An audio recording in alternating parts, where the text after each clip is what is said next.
नमस्कार. मी डॉक्टर दत्तप्रसाद प्रभू बोलतो आहे. खूप दिवसांनी आपली भेट होते आज.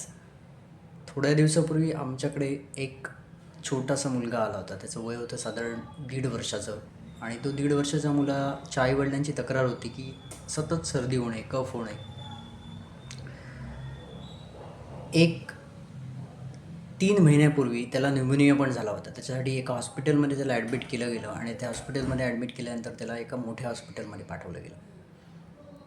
तिथून ट्रीटमेंट झाली, बरा होऊन आला आणि सर्दी खोकला हा कंटिन्यूअस चालूच आहे त्याचा. मग ते म्हणाले हा सर्दी खोकला बरा होईल का? मी त्यांना सगळी हिस्ट्री त्यांची घेतली, त्यांच्याशी बोललो. तेव्हा मला असं कळलं की त्यांचे जे डॉक्टर होते त्याने असं सांगितलं की ते जे देत असलेलं गाईचं दूध आहे ते पूर्णपणे बंद करायचं आहे. हे ऐकून मला पहिल्यांदा शॉक बसला. आयुर्वेदात असं सांगितलं आहे की आईचं दूध हे सगळ्यात श्रेष्ठ आहे मुलासाठी आणि जर देता येत नसेल तर मग पहिल्यांदा शेळीचं दूध, मग गाईचं दूध आणि ते पण नसेल तर म्हशीचं दूध पाणी घालून पातळ करून द्यायला हरकत नाही आहे. त्यांचे डॉक्टर असं त्यांना म्हणाले की गाईच्या दुधाने कफ होतो आहे, गाईचं दूध पूर्णपणे बंद करा. 1-1.5 वर्षाचं मूल तुम्ही बघितलं असेल तर जास्तीत जास्त वेळ हे आईचं दूधच पीत असतं. आईचं नसेल तर त्याला गाईचं दूध अत्यंत पोषक असं देण्याची गरज आहे. फक्त एवढंच आहे की गाय आपली देशी प्रजातीची गाय असली पाहिजे. तिचं दूध अतिशय उत्तमपणे काम करतं.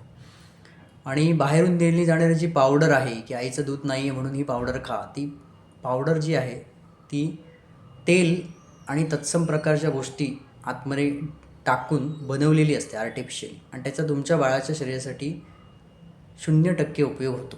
त्यामुळे फक्त तुमचं समाधान हवं, आईचं दूध नाही आहे तर त्याच्यासारखं काहीतरी आणि असं तुम्हाला द्यायचं असेल तर ती पावडर द्यायला हरकत नाही. पण त्याचा मुलासाठी अजिबात उपयोग होत नाही. उलट मुलाची इम्युनिटी या पावडरमुळे कमी होत जाते. त्यामुळे शक्यतो अशा प्रकारे बाटलीतलं किंवा बॉक्समधली जी पावडर असेल तिची काहीतरी खलवतात आणि दूध तयार करतात, अशा प्रकारचं दूध मुलांना देऊ नका, हे लक्षात ठेवा. आणि गाईचं दूध हे अत्यंत पोषक आहे असं मी त्यांना समजावून सांगितलं. त्या मुलाच्या सर्दीसाठी जी आवश्यक औषधं होती ती त्यांना दिली आणि त्यांना मग घरी जायला सांगितलं. त्यामुळे एवढीच सूचना आहे की आपण अशा प्रकारच्या चुकीच्या गोष्टीच्या फंदात पडू नका. आपल्याला हवा असेल तर आपल्या जवळच्या आयुर्वेदिक वैद्यांकडे जाऊन नक्की योग्य असा सल्ला घ्या आणि आपल्या मुलांचं पालनपोषण करा. धन्यवाद.